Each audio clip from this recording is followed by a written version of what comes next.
Om Swastiastu. Om Swastiastu. Pada hari ini kita kuliah mata kuliah pariwisata berkelanjutan. Nah, sebelum kita mulai kuliah kita pada siang hari ini, saya minta untuk salah satu mahasiswa memimpin doa. Siapa yang bersedia? Ya, silakan. Semua aplikasi ini pribadi ya.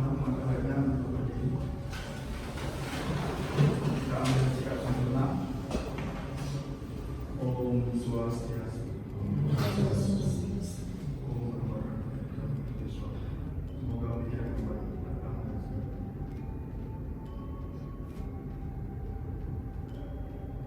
Om Santi. Baik, terima kasih. Silakan untuk kembali. Kita masuk membahas ke materi. Ya. Adapun capaian mata kuliah ini adalah kalian mampu menjelaskan definisi, konsep dan ruang lingkup pariwisata berkelanjutan. Lalu untuk pengalaman belajarnya, diharapkan kalian mampu untuk mengimplementasikan nilai luhur yang terkandung dalam ajaran Trinity Karame. Di antaranya yaitu menjalin hubungan yang harmonis antar sesama manusia tanpa sekat agama, suku, dan ras.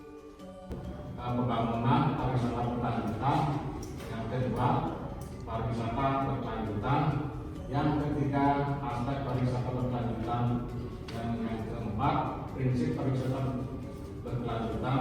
Yang kelima, prinsip-prinsip yang menjadi acuan dalam pengembangan pariwisata berkelanjutan. Serta yang keenam adalah proses penyelenggaraan pariwisataan terkait kebijakan. Nah, di perkuliahan kita sebelumnya kita sudah membahas mengenai yaitu definisi pariwisata berkelanjutan dan juga ada beberapa materi terkait dengan pariwisata berkelanjutan. Nah, Bapak minta apa kira-kira yang kemarin sudah minggu yang lalu kita pelajari tentang materi ini. Silakan tunjuk jarinya. Ya, silakan. Baik, terima kasih atas waktunya, Pak.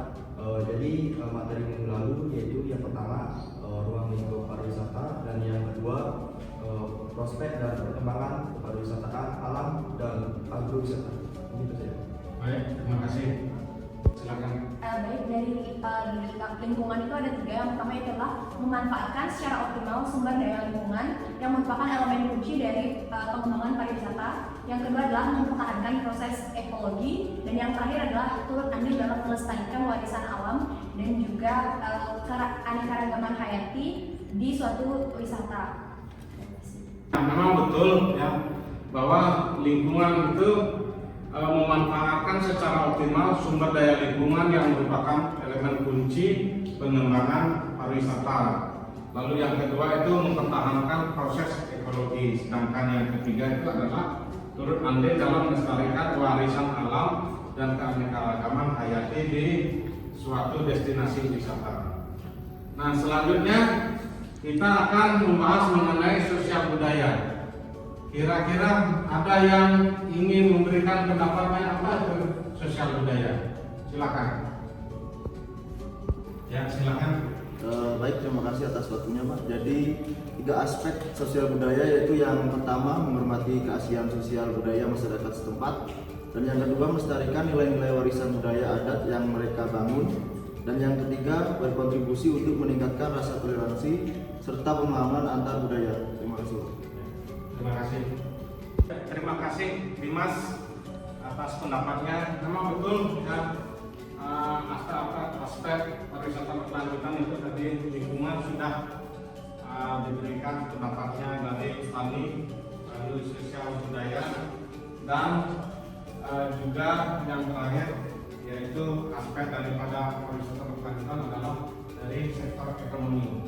Dan selanjutnya kita membahas yang konsep pariwisata berkelanjutan, yaitu bagian keempat, mengenai prinsip-prinsip pariwisata berkelanjutan, di mana itu ada 10 prinsip pariwisata berkelanjutan. Yang pertama adalah pariwisata, yang kedua keikutsertaan para pelaku stakeholder involvement, yang ketiga kepemilikan lokal, keempat itu penggunaan sumber daya yang berkelanjutan, yang kelima mewadahi tujuan-tujuan masyarakat, yang keenam daya dukung, yang ketujuh monitor dan evaluasi, yang kedelapan akuntabilitas, kesembilan pelatihan, dan kesepuluh promosi pariwisata.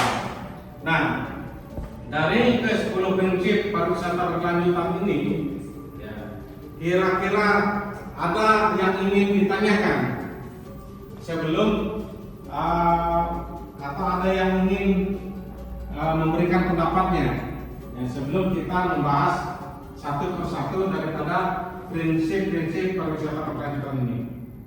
Silakan. Ya, silakan Rian. Baik, izin Pak, yang ingin berpendapat seperti prinsip pariwisata, dan salah satunya itu partisipasi. Mungkin partisipasi itu mengharuskan masyarakat untuk berpartisipasi dalam mengimplementasikan strategi-strategi yang telah disusun sebelumnya, Pak. Seperti itu. Baik, terima kasih. Ya. Selanjutnya ada yang ingin memberikan pendapatnya. Tadi Rian sudah, silakan. Baik, menurut pendapat saya, partisipasi merupakan suatu pengembangan tujuan-tujuan dan strategi untuk pengembangan dan pengelolaan daya tarik wisata. Sekian, terima kasih. Prinsip-prinsip yang menjadi acuan dalam pengembangan pariwisata berkelanjutan. Nah, yang pertama di sana adalah pembangunan pariwisata harus dibangun dengan melibatkan masyarakat lokal. Lalu yang kedua, pedoman evaluasi dampak kegiatan wisata serta pengembangan indikator-indikator dan batasan-batasan untuk mengukur dampak pariwisata. Nah, pedoman atau alat-alat bantu yang dikembangkan tersebut harus mencakup skala nasional, regional, dan juga prinsip pariwisata berkelanjutan. Yang kelima, prinsip-prinsip yang menjadi acuan dalam pengembangan pariwisata berkelanjutan. Lalu yang keenam, proses penyelenggaraan kepariwisataan terkait kebijakan. Demikian materi mengenai konsep pariwisata berkelanjutan. Nah, jika ada yang ingin bertanya, silakan untuk bertanya. Ada yang ingin bertanya? Ya, silakan. Baik Pak, terima kasih atas waktunya. Di sini saya ingin bertanya mengenai di bagian kelima itu, yaitu mewadahi tujuan-tujuan masyarakat. Nah, seperti yang kita tahu bahwa masyarakat itu terdiri beberapa kepala, lebih dari satu kepala. Nah, apakah bisa tujuan dari masyarakat ini kan berbeda-beda?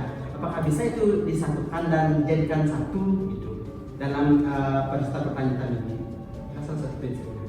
Baik. Nah, demikian materi yang sudah kita bahas pada siang hari ini. Ya, sebelum kita akhiri, ya, silakan mungkin ada yang ingin menyimpulkan dari apa-apa saja tadi yang sudah kita bahas, yang sudah saya jelaskan. Ya, mungkin mengenai prinsip-prinsip pariwisata berkelanjutan itu apa saja. Silakan ada yang ingin menyampaikan, menyimpulkan itu, silakan. Baik, saya Pak. Ya. Jadi terima kasih atas waktu yang diberikan saya. Jadi untuk kesimpulan yang tadi dijelaskan sama Bapak tentang prinsip-prinsip pariwisata berkelanjutan itu, yang pertama itu ada partisipasi, yang kedua ada keikutsertaan para pelaku atau stakeholder involvement, yang ketiga ada kepemilikan lokal, yang keempat ada penggunaan sumber daya yang berkelanjutan, yang kelima ada mewadahi tujuan-tujuan masyarakat, keenam ada daya dukung, ketujuh ada monitor dan evaluasi, kedelapan ada akuntabilitas, kesembilan ada pelatihan, dan kesepuluh ada promosi pariwisata. Terima kasih. Baik, terima kasih. Ya. Baik ya, demikian tadi ya materi pada siang hari ini mengenai konsep pariwisata berkelanjutan. Nah, sebelum kita akhiri, ya silakan diisi dulu absennya. Ya. Ini absennya sengaja kita selalu ya, di terakhir supaya ya tidak ada yang izin pada waktu apa materi sedang dijelaskan. Ya, silakan diisi dulu absennya.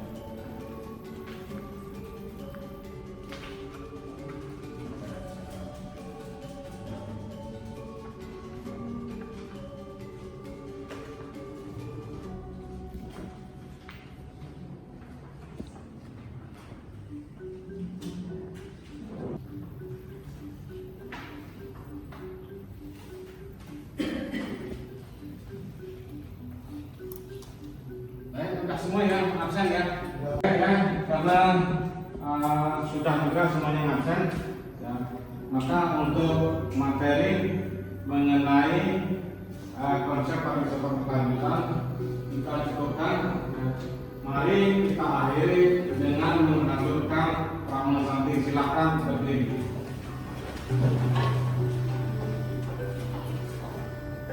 Baik, ya, untuk pertemuan ya, mata kuliah pariwisata berkelanjutan mengenai materi konsep pariwisata berkelanjutan kita cukupkan dulu. Nah, mari kita tutup dengan mengaturkan Pramono Santi. Om Santi.